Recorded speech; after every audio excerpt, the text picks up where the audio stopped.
Welcome to the CAN-THR1VE Series. This is where these two ultra cool guys are going to hang out, we're going to talk story, and we are literally going to invite ourselves, but with positive vibes only, into your own journeys. We're excited to share our perspectives, experiences, and the experiences of so many individuals we find inspiring in ways that we trust will bring you hope, motivation, and the inspiration to grow and ultimately thrive because, as I say, can. Jason is my coach, a cool Jamaican now living on the island of Kauai.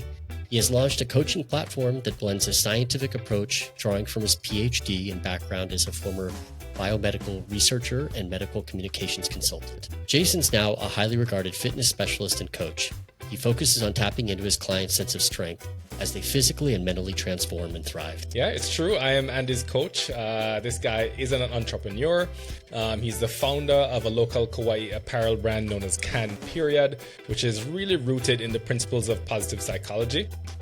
He's also a dedicated nonprofit fundraiser with a background as an elite endurance athlete and somebody who cherishes all the endorphins that are downstream of really challenging physical activities, usually very, very cardio focused. But he's super committed to continually improving in all aspects of his life, and more importantly, in helping others to discover their own spirit of CAN. All right, guys, so on this episode of the CAN-THR1VE series, we're taking a look at what's called the fixed mindset versus the growth mindset. And you've probably heard these terms thrown around before. The way I try to look at each of these is, for a fixed mindset, you're sort of using, internal chatter, if you will, if you'll notice it, that, is around I can't or I am not. So something in a negative connotation, or I am in a negative connotation, without leaving room for the idea that you can grow or learn. So, something like I can't draw or I'm not a good writer. That's a sort of fixed mindset around writing or drawing. So it doesn't create any room, if you will, for making progress or for applying effort in order to make progress.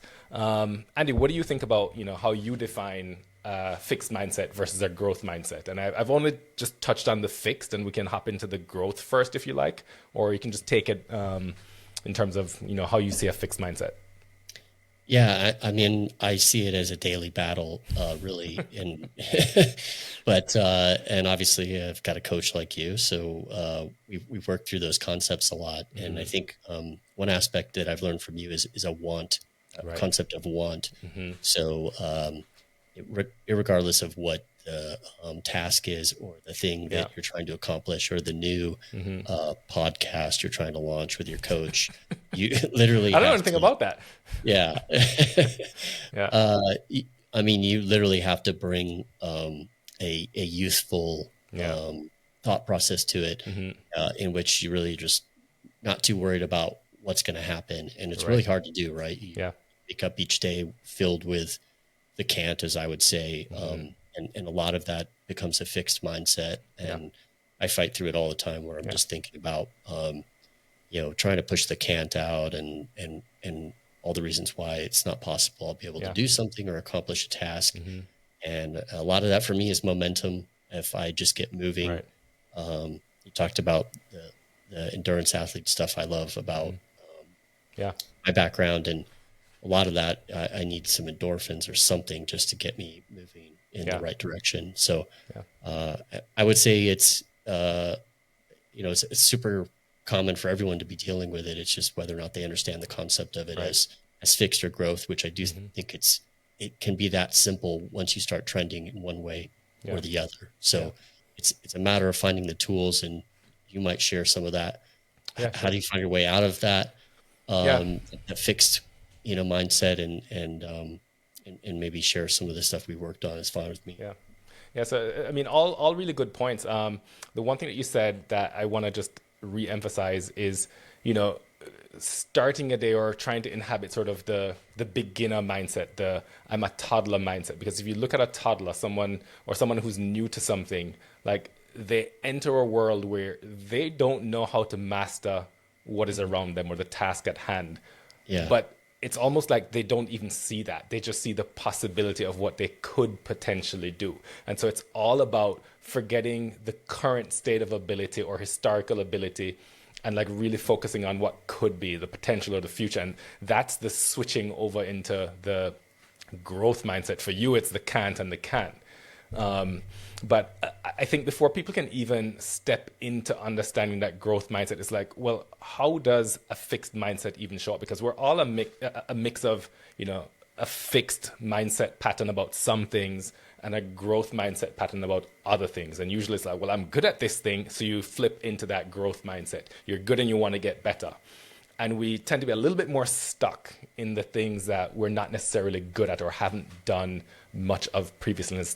Then we're like, oh, I want to shy away from tackling that thing. There's a little bit of a fear of failure. It's like, I'm going to avoid that challenge. You know what I mean?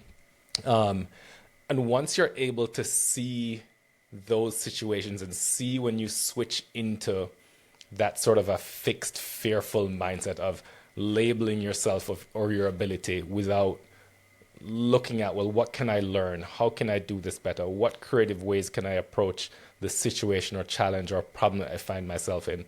Once you can see those things happening in real time and sort of have an awareness around the context or the specific things, now you have an opportunity. The key is the awareness. The key is the mindfulness and the spotting it. And once you spot it, now you have an opportunity to start to reframe. Not necessarily overnight, but you can start to challenge yourself. Well, yes, all right, you have a block against. There's something that you're sort of resisting or assuming to be the case. But if you shifted your focus just a little bit, you start to move towards that growth mindset. Yeah, I like that a lot. I think it's like identifying it. So, and there's habits and things that I think help me. One is I go back and forth on this because I can get lazy, which I think lazy is a bit of a fixed mindset, but literally putting my phone on my nightstand or putting my phone like further away to where one, I don't start looking at it first thing in the morning, which I think lends to a fixed mindset because I'm filling myself with the to-dos of, or I'm thinking of all the to-dos in my life or the challenges because for some reason my phone just presents those really well. And I was also thinking about the concept that, being childlike. It's funny, but I do think, like a Grom is a young surfer. And I love it sounds like a worm to me, but okay, that's a Grom. I know. Okay, but Grom, got it. A Grom is just like a young surfer. Yeah. And I've always thought of this concept of like re-Grom, like to Grom again, which is just be joyful and have fun. And that's why I do think that for me, if I can get into a cycle of a growth mindset, and sometimes it is starting out with something you're good at, and maybe that's a good habit to form is the first thing, get into the mindset of your capacity to accomplish and do certain tasks. And then you're not right away bombarded by all of the things you're worried about or not able to, that puts you in a super fixed state of being. Yeah. And that's the thing, right? The sort of idea of a fixed mindset, again, going back to Groms in surfing or literally an infant or a toddler, for all of us, this fixed mindset, that's not where we started. You know what I mean? It's sort of something that we learn through, I'm not going to bash the education system in any way, shape or form. I mean, schooling and the schooling education system is important to help us to learn and grow, but there are aspects that maybe instill a little bit of fear.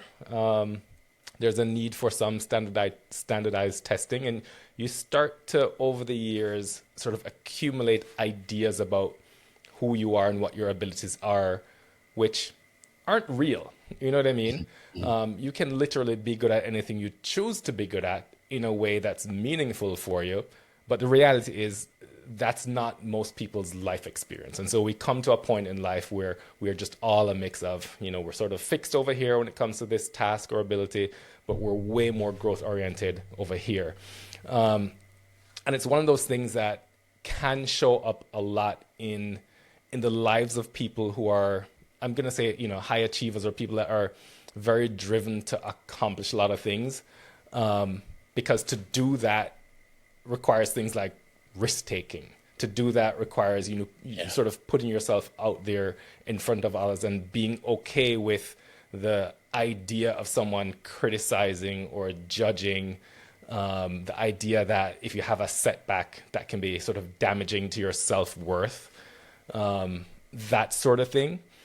But on the flip side, changing that mindset to be like, yeah, I'm probably going to fail, right? I'm going to fail in multiple ways. I'm probably going to fail often.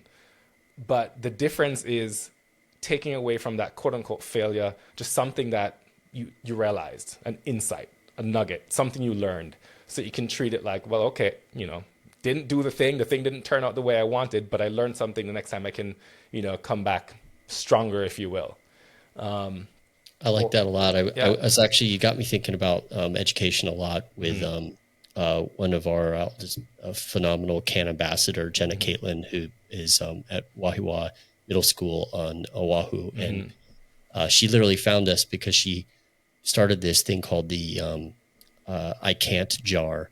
And it's literally like a tax system. I think it's hilarious. So if a kid says that they can't do something, they have to write sort of like equalize it. It's like it's like her algebra formula for CAN, and it has to balance out. So you have to write something that is possible if you say you can't do something and put it in the jar. And I thought that was like a really neat sort of trick and concept to just ensure that you don't kind of tailspin into a cycle of a bunch of those. So I agree, though it's hard. The education system is a lot about challenging yourself, and if you don't think of it in that manner, then you won't be able to or young students won't find their way without teachers and mentors like that. So I just think that's a super neat concept. I was also thinking about recently, as you get older, because we're talking about youthfulness and we don't know anything about that, though. I mean, we don't know anything about that. But like fixed is sort of standard issue, right? That's like the sweet spot, because you get older and you start to you retract and start to try to control things and get nervous about things. And I think that's a huge battle as you get older, to really find new things to engage with, and try to put aside fear and worry in a few instances each day. Not big risks, but something. Because I'll say societally, or throughout society, I'll say you see it, I think, in terms of prejudice and racism and different things, because you're not taking the time to have a growth mindset about people and concepts. You're just like, you know what? I'm fixed on it's this way.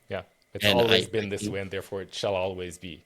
And we have to keep remembering that that things are changing all around us. There's better and new music. There's all kinds of things that you could consider from a growth standpoint. And as I keep getting older, I'm having to test myself and consider, how do I look at things? And how could I not be lazy about it, not just fall into that fixed mindset. So there's a lot of fun ways to look at it, but it's an important concept, I think, for people to know.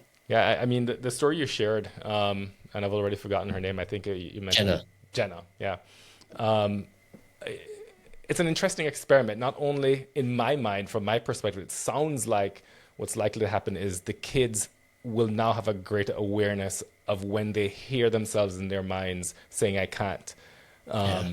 And or, recognizing that they have potential just in the moment.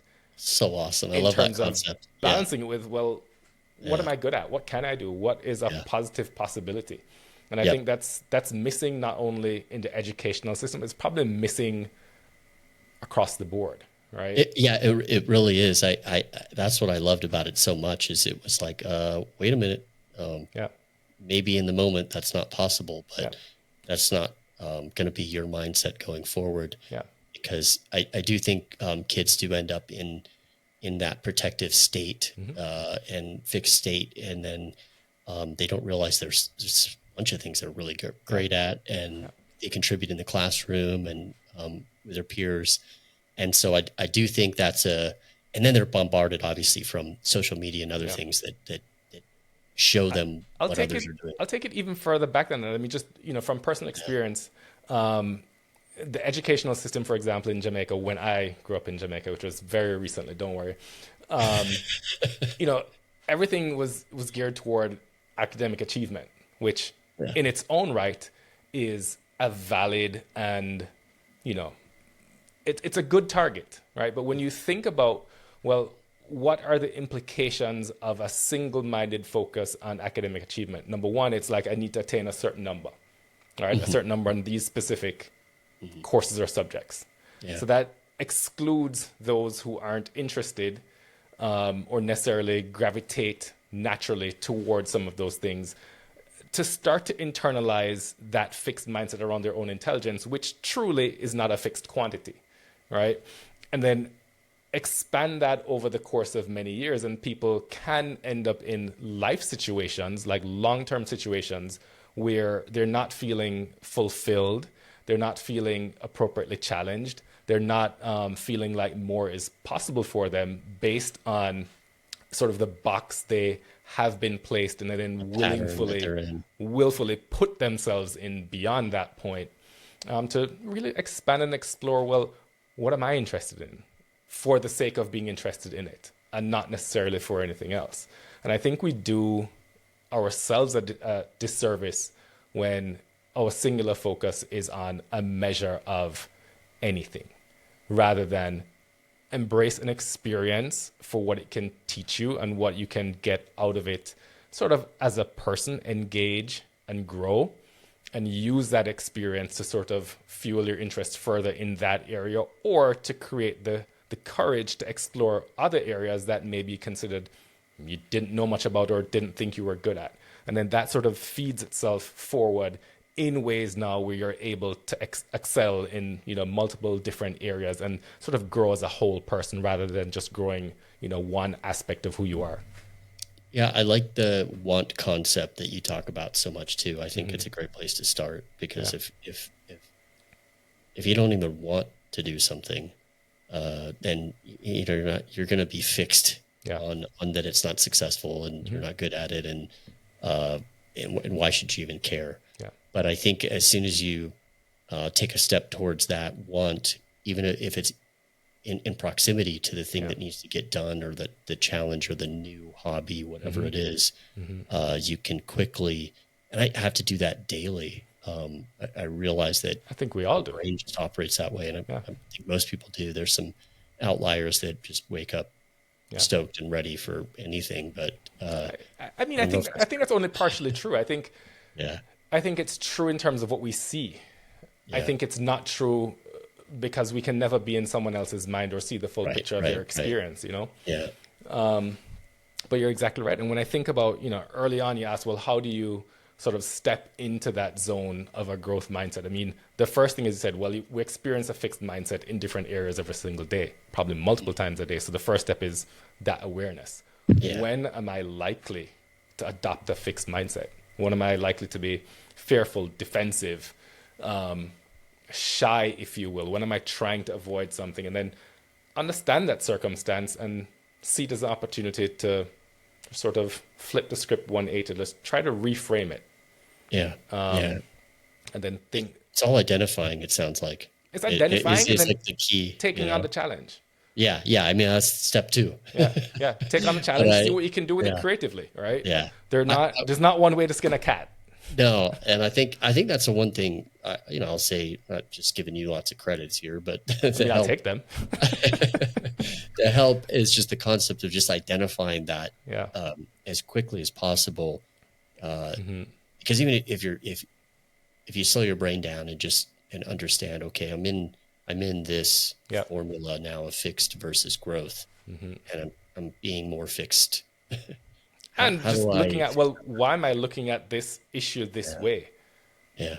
Is there a different way that's probably more accurate to look at it? Am I looking at it only through the lens of my sort of historical experience? Well, I've always been a subpar artist, and that's why this flower looks like a blob, right? Yeah. Or that flower looks like a blob because I'm remembering the blob-like flower that I saw 10 years ago. So there's always a different story that's out there that you can sort of more creatively tap into, and then sort of redefine, for so many of us, success looks like numbers someplace. Yeah. Oh, totally. And, just taking a step back, I'm like, is it really about the number? Or is it really about what I'm putting into it in terms of process or effort? You know what I mean? And anytime you reframe from that perspective, you're already inhabiting that sort of growth I can mindset, because now you're applying effort. That's the one thing you can control, right? Yeah. I totally agree. Yeah. It's all about, well, I can't do something, but really I can't do it yet. Yeah, it's more of a matter of timing. So much of it is. Yeah. And I'm going to dig into that regrom concept more, because I do think you just got to find a childlike joy sometimes. You do. The world doesn't provide the opportunity for you to do that. You got to make it. Yeah. Yeah. True. Yeah. You got so many, feel like, targets on your back, or, and it's all manifested in your brain. It's not, none of that stuff's true. People aren't really worried about what you're doing or what you're up to or any of that stuff, but you worry and fix and fixate. But, I guess the last thing I would say, even as we're talking about fixed versus growth mindsets, the one thing that comes to mind is just taking a step back from sort of the negative connotations of any experience, and just start to look at, well, what could be, right? So instead of you're looking for, well, I'm trying to fix this here problem. Okay, that's valid. But instead of looking at this thing as this problem that I must solve, look at, okay, this thing exists, but what is possible? What instead could be real? And let that be sort of your anchor, because then there's going to be gravity between where you are and that, higher, better possibility that you can see for yourself. And you'll start to naturally, even subconsciously, gravitate in that direction by taking small steps. So that's my final thought. A fixed mindset, we're all there for many different areas of our lives and circumstances and contexts. We have an opportunity to adopt our growth mindset, maybe not overnight, start with awareness and then build slowly towards that positive outcome. So that would be sort of my own personal takeaway for anybody who sort of struggles with being more in that fixed mindset than not. And then just know it's a shared human experience. You are not alone. In this way, you are not unique. Literally every single person has domains in which they're predominantly in a fixed mindset, and it's okay. And you can break the cycle. I think is the key, but it just takes work, and you have to be aware of yourself going down that road. Sometimes daily, and sometimes you can get in a weekly rut, or stressed about work or whatever it might be. And you have to stay hopeful, but kind of use those tools and tricks and make sure you're doing things you want to be doing, and having fun with them, to ensure that there's a balance of a growth mindset is how I try and look at it in my own life. So, and you will fail. You will probably fail a lot. That's okay. You'll have something to learn in every quote unquote failure, because on the backside of multiple failures is going to be the success you kind of didn't even see coming. I love that. Yeah. All right, guys.